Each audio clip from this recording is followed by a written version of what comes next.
is Reinhild Niebuhr. I'm the founder of Young Africa Vision.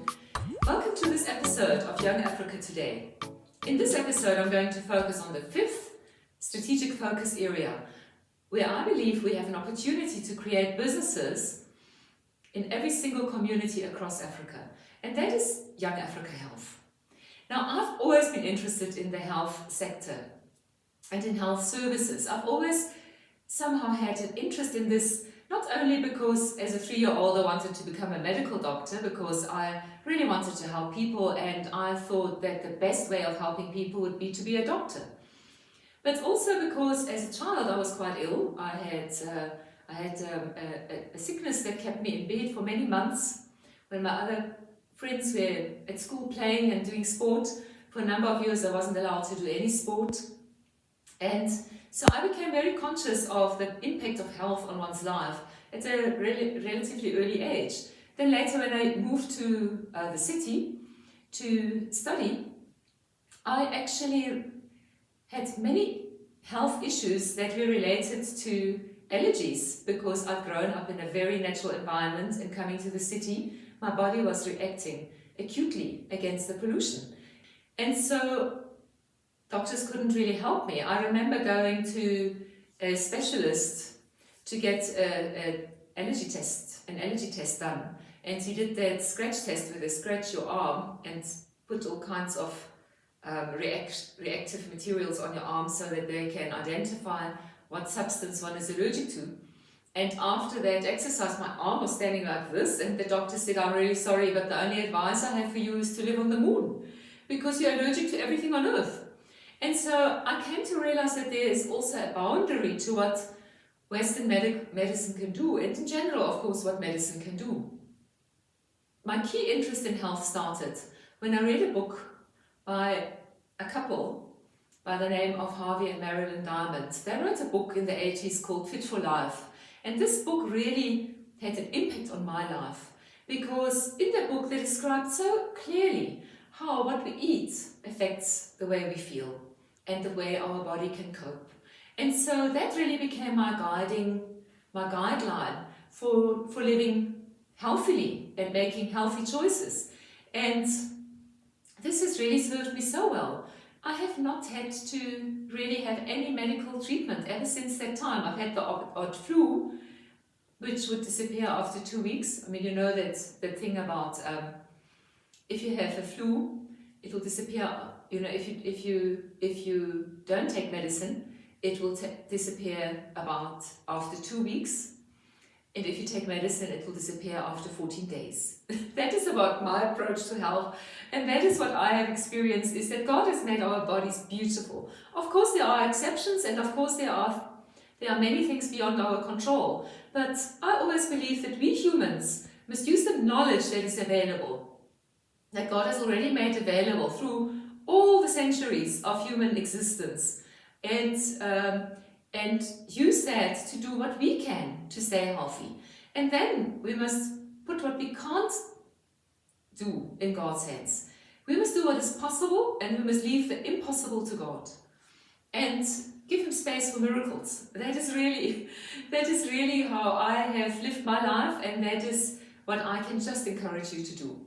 So now, to talk about Young Africa Health, again, there are a number of things that over the years of thinking about this, praying about this, interacting with different people, and specifically I had a major privilege of working with a group of companies that are active in the health sector from 2015 to 2017.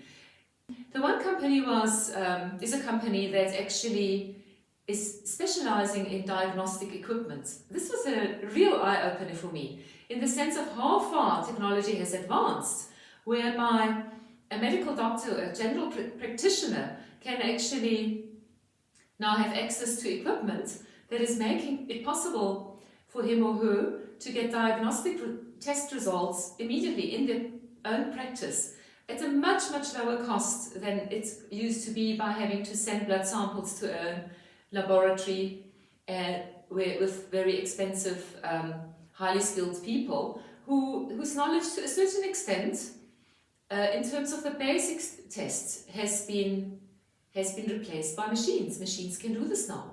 And so this is really a very, very empowering situation, because what it means is that we can have diagnostic test centers to find out what is the status of our glucose level, for instance, that is our sugar level, to see whether we are possibly at risk of diabetes, which is one of the major lifestyle diseases that appear all across societies which have adopted a Western lifestyle, which is really very sad, or cholesterol, which is again linked to a lifestyle disease where people have become sedentary, where they eat more animal fat than their body can deal with. And so these are some of the really helpful tests that we can do at a very low cost when we go to a private primary healthcare facility. And the other company that I was working with is a company that provides clinic management software. What fantastic software they have. And this really helps to keep a record of the history of the patient in a safe and secure way that makes it possible for other service providers to also have access to that information based on permission by the patient. And this is a very, very useful resource, because it means that somebody arriving at a clinic can be referred to a medical practitioner. The medical practitioner can refer that person to a specialist. The specialist can have a look at the same information. If it is somebody in the, in another part of the healthcare sector, then also they have access to that information if the patient chooses to provide access to that information. And of course, everybody uses the same software. So this also is a phenomenal system that's available, that has never been available before. And this is something that can really help us to manage our own health. And so in collaboration with this group of companies, and really they were taking the lead on this particular idea. I just came up with the idea of the franchise model and said that we need to do this in a franchise model because I believe in franchises. And we developed a model for a private primary healthcare clinic and a private primary healthcare kiosk. And there's an entity called Young Africa Holdings, which specifically was set up in order to promote the rollout of these kiosks and these private primary healthcare clinics. And so that is, for instance, the first strategy in terms of investing in building businesses at local level. Every community can benefit from a private primary healthcare kiosk where you can go as an individual to get first aid in terms of assistance if you need help with your health. And with telemedicine, this is another technology that has been introduced by the software company. There's a possibility of even having a general practitioner in your private primary healthcare kiosk, meaning we can overcome the challenge of a shortage of medically qualified general practitioners across Africa through a telemedicine system where the private primary healthcare service provider can conduct the diagnostic tests, make sure that the medical practitioner on the other side of the telemedicine video has access to that information, and the doctor can actually make a diagnosis based on the information available. The diagnostic tests are so much more accurate than just physically touching and looking at people's skin and all the other ways in which a doctor has in the past tried to establish what could be wrong with the patient. With new technology, the heartbeat can be measured. There's already technology that can help interpret the results. It's just amazing. And in this way, we can really bring quality, state-of-the-art healthcare services to every single community, no matter how rural and remote it is. And then, of course, there's the private primary healthcare clinic. Now, this is a facility that has more capability. There's a qualified registered nurse that has to run one of these clinics. But again, if you are a registered nurse and you've been thinking about starting your own private primary healthcare clinic, please reach out to me. Reach out to me. Visit youngafrica.info/health and complete the contact form that is on that page, which is specifically there for anyone who's interested in starting a private primary healthcare clinic or a private primary healthcare kiosk. If you are going to be somebody who wants to own a franchise as a private primary healthcare kiosk, of course you will need to have the appropriate training. And that training takes about a year. Well, not about, it takes a year. So you need to be understanding that you will be working with the Academy for a Young Africa and with private training service providers that can offer that training to you, so that you are prepared for starting your own private primary healthcare kiosk.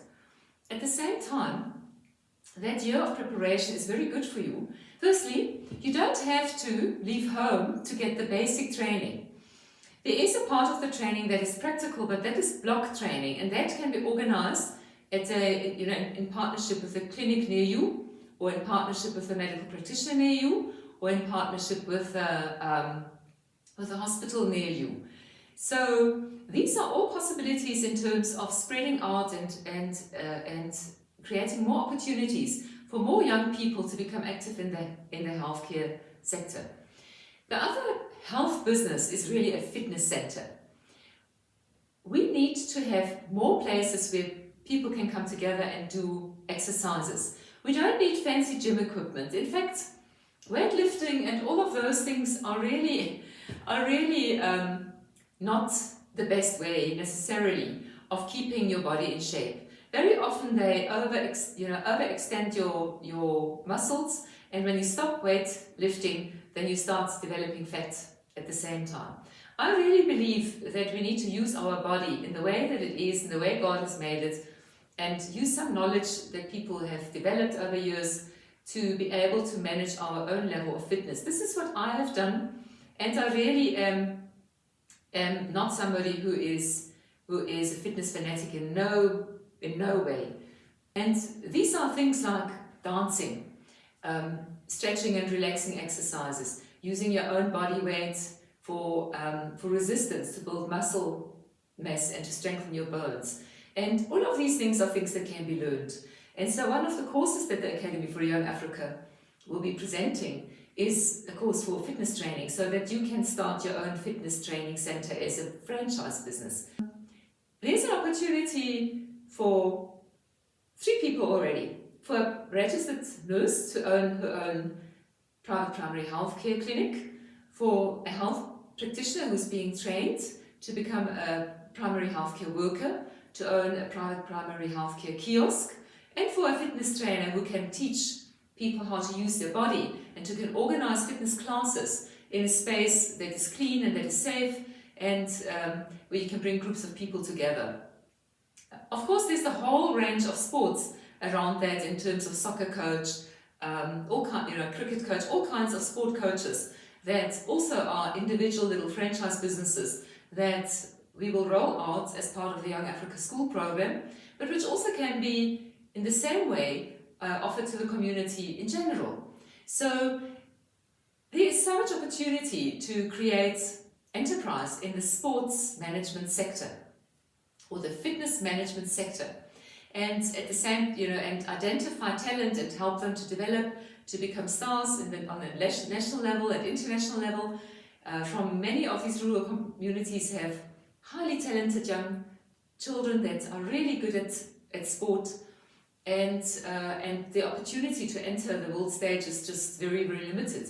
But if we have a network of sports franchises, a network of fitness center franchises, we can have a program that actually identifies talent and develops the talent. And then we can have a system of sports management franchises where somebody becomes the manager of a number of young sports stars.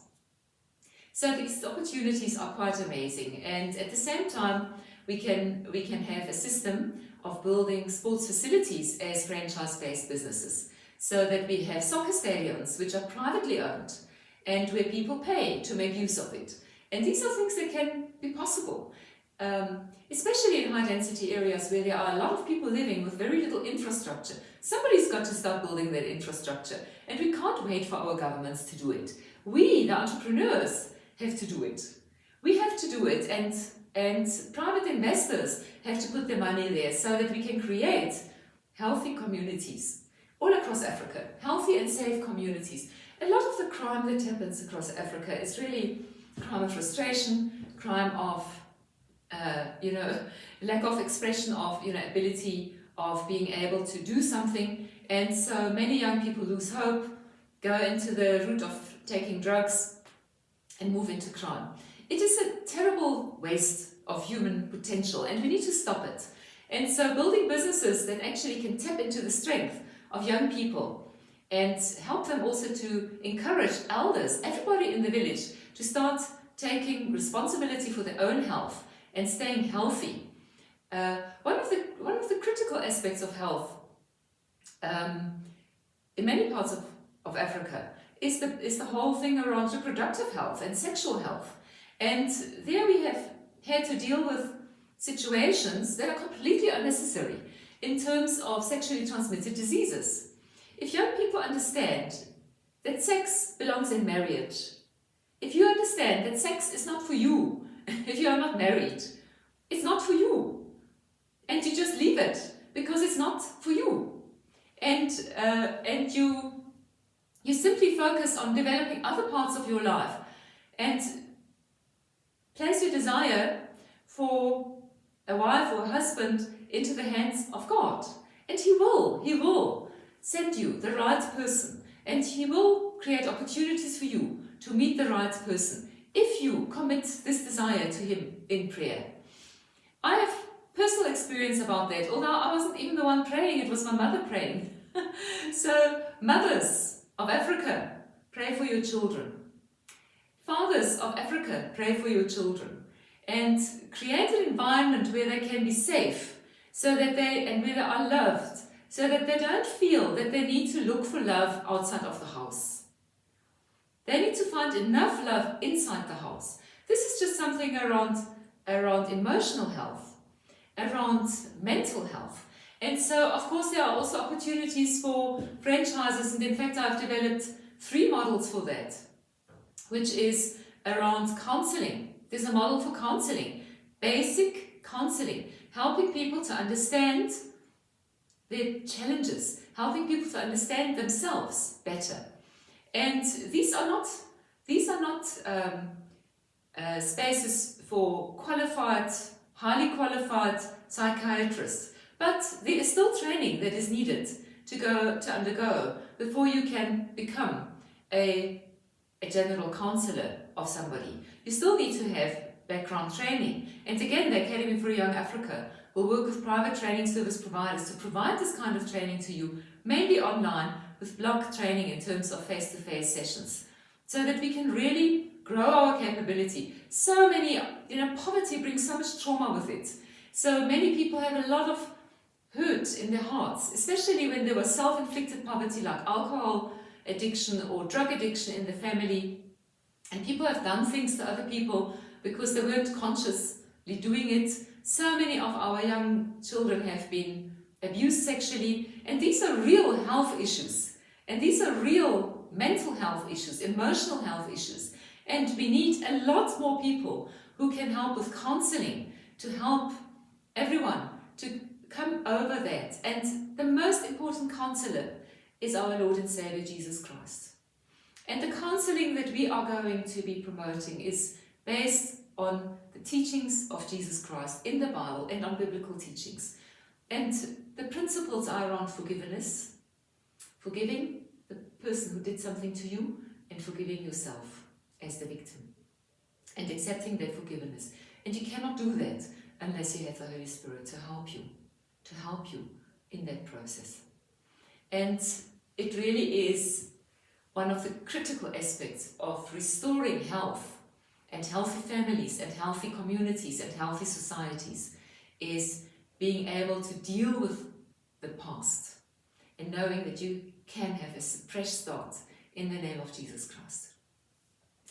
So The other very interesting aspect, so the first strategy is really around private primary healthcare services, which I've included the fitness side, but the counseling side, but also the nutrition. There's also space for the private primary healthcare worker to teach people in the community about nutrition.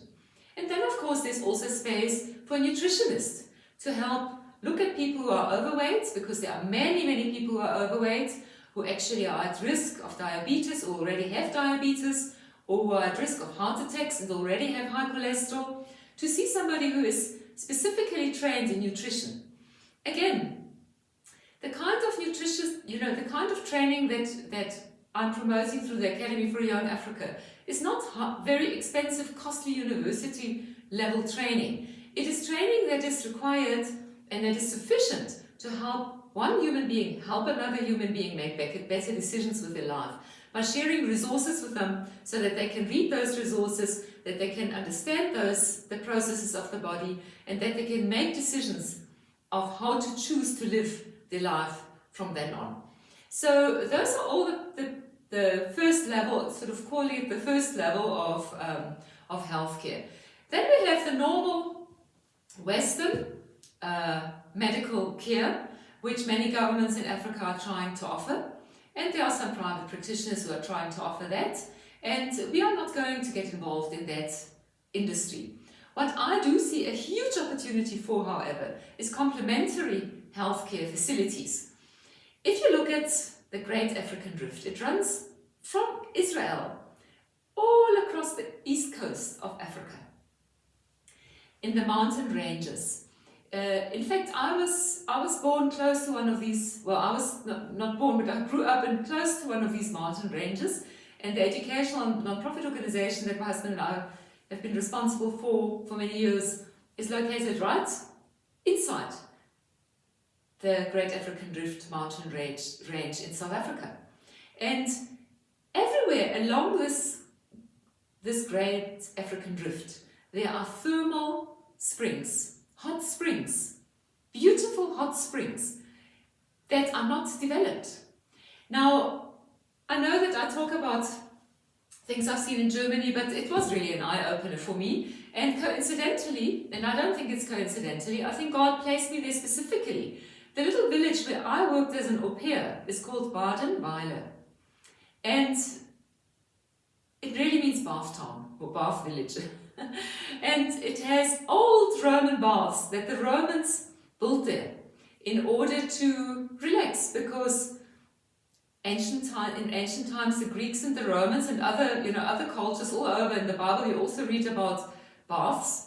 People have known that hot thermal mineral baths are good for you. They help to relax your body. They give you minerals that your body needs and that can help to restore your health. And so in Germany, all across Germany, there are hot springs as well, and there are also other kinds of retreats. Let's call it a health retreat. Some people call it a health spa. But I prefer the name retreats because it really emphasizes the fact that we need to retreat from normal daily life every couple of years at least, ideally once a year. I would of course love to do it once a month, but nobody has time for that. But at least once a year, retreat to a place where you can reconnect with your body, reconnect in focused attention on your Creator, reconnect with your emotions, and just take some time to be and help your body to fast, be cleansed, and to recover. And so there are beautifully located hot springs all across the Great African Rift. I know for certain that there are other places across Africa where you will find hot springs as well. Every single one of these hot springs, if you have one in your community, please contact me. There is space for putting up a complementary healthcare facility that can form part of the total ecotourism strategy, but at the same time also as part of the health tourism strategy. People from Japan understand the importance of hot thermal baths. They have many in Japan as well. there are people all over the world that would love to come to Africa to experience these spa baths, but they need to be decent facilities. Nobody wants to feel unsafe and in a place that's not properly maintained. We have to make sure that we apply the gold standard to every single one of these health facilities that we are able to develop all across Africa. So developing these health facilities is going to help deal with a lot of the lifestyle diseases. One of the main lifestyle diseases is cancer. Cancer is a known lifestyle disease, which means that most forms of cancer are as a result of certain behavior, whether it is unforgiveness and bitterness in thinking. It creates acid in your body, and cancer thrives in acid. There's a lot of knowledge. I actually, because I'm so interested in health, I later in life completed training as a kinesiologist. What a fantastic career. It's definitely something for someone who is more mature already, because it helps enormously if you have some life experience. So if you are watching this and you have always been interested in the healthcare industry and you are thinking that you'd like to reposition and start your career in a new way, contact me. I can refer you to excellent kinesiology trainers who have wonderful programs. Again, I always focus back on the Bible. Sadly, a lot of the complementary and alternative healthcare sectors have been influenced by thinking that is contrary to what the Bible teaches. So I won't recommend to you to do this training unless you are somebody who's very rooted and grounded in Christ, because you will have to discern the spirits as you work in these fields. But a lot of this knowledge, I believe, has been hijacked by the devil, and we need to release it in the name of Jesus Christ. We have this beautiful knowledge. It's the same with indigenous medicine and indigenous knowledge in Africa. Much of it has been hijacked through belief systems that are contrary to what the Bible teaches us. And we need to liberate that fantastic knowledge from the clutches of the devil. I am somebody who's very direct and open about these things because I have personal experience of the fact that there are things that we can see and things that we can't see. I will make another episode about that. I don't want to focus on that today.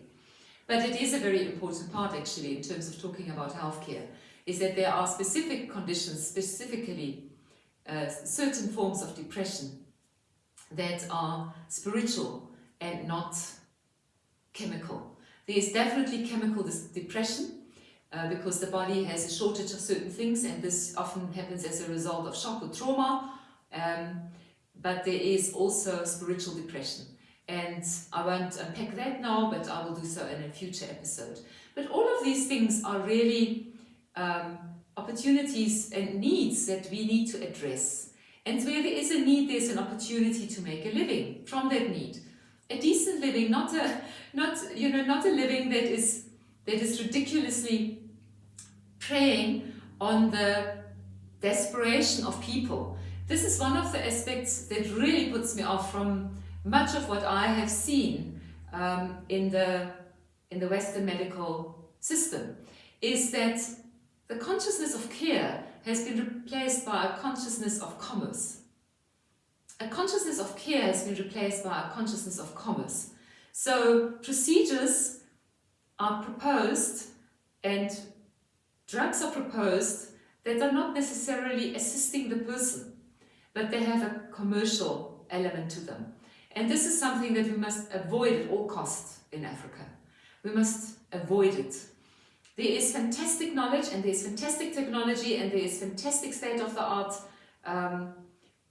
tools that are available, that have been created, and that are inspired by God, I believe. But similarly, many things are being abused in a way that don't actually help the patient but harm the patient. And we need to stop doing those things. And so, anyway, so apart from the preventative and personal health management, we also have the whole opportunity of creating beautiful facilities that can help people to retreat from normal life and to help the bodies to recover, the minds, the spirit, the emotions to recover. And these are going to be so beautiful. I can't wait to work with people on that. I already have identified a number of people that I would love to work on this. And if you are watching this and you are an investor, please know that there are excellent opportunities here. And I'm really somebody who believes that you create a market. You don't wait for the market, you create the market. If you have the facility, then it's about marketing and bringing people to that facility. But you can't just sit and wait and do nothing for the market to develop. It won't develop, you've got to develop it. So we have to develop the market. And so the final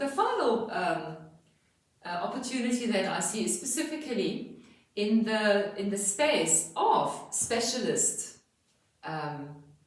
health facilities for medical tourism.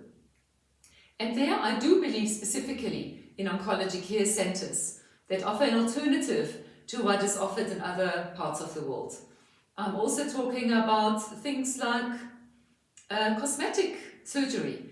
I think that cosmetic surgery has helped a lot of women feel better about their bodies, and a lot of men feel better about their bodies. And God has given us this knowledge. We can use it in a discerning way. I've always, people say, but how can you spend so much money on yourself? And I say, well, you are always creating economy. There are a lot of people working around that are going to be benefiting, that money is paid for a service. So the service is provided by a number of people. So you create a lot of jobs. So even if you are doing something for yourself, you're paying somebody to do it.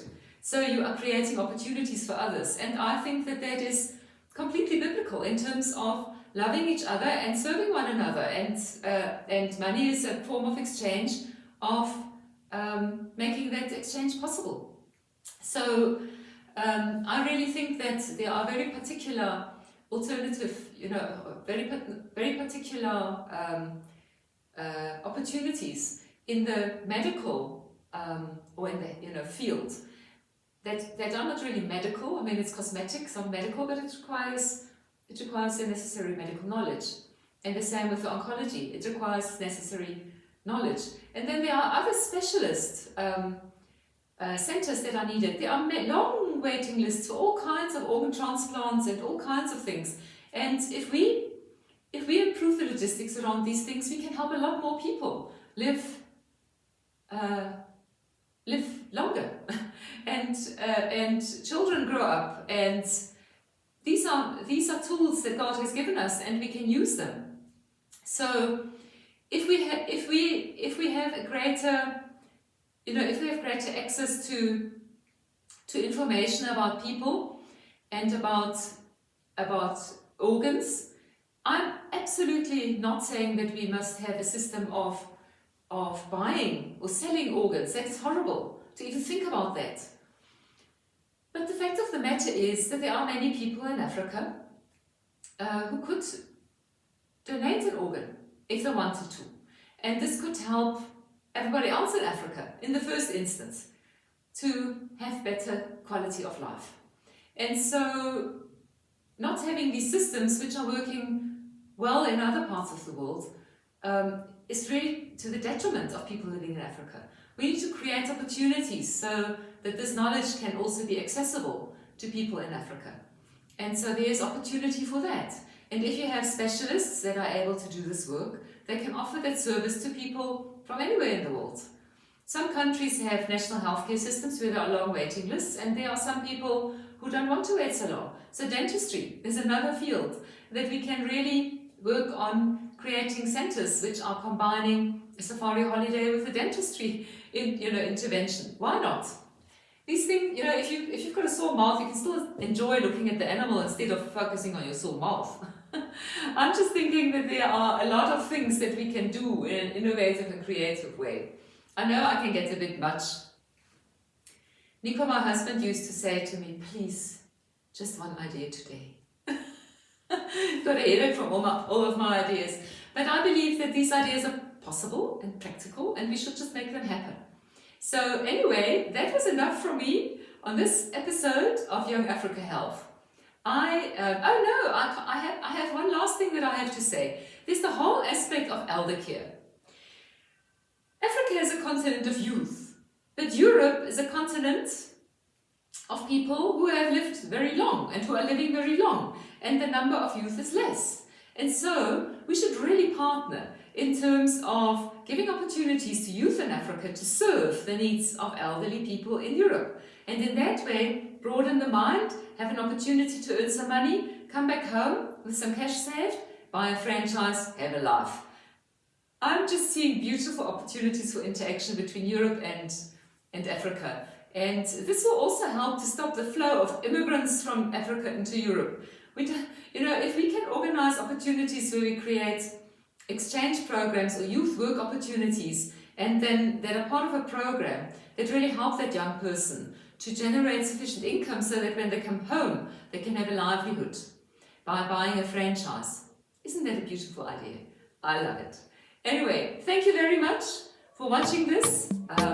See you in the next episode where I will be talking about the 6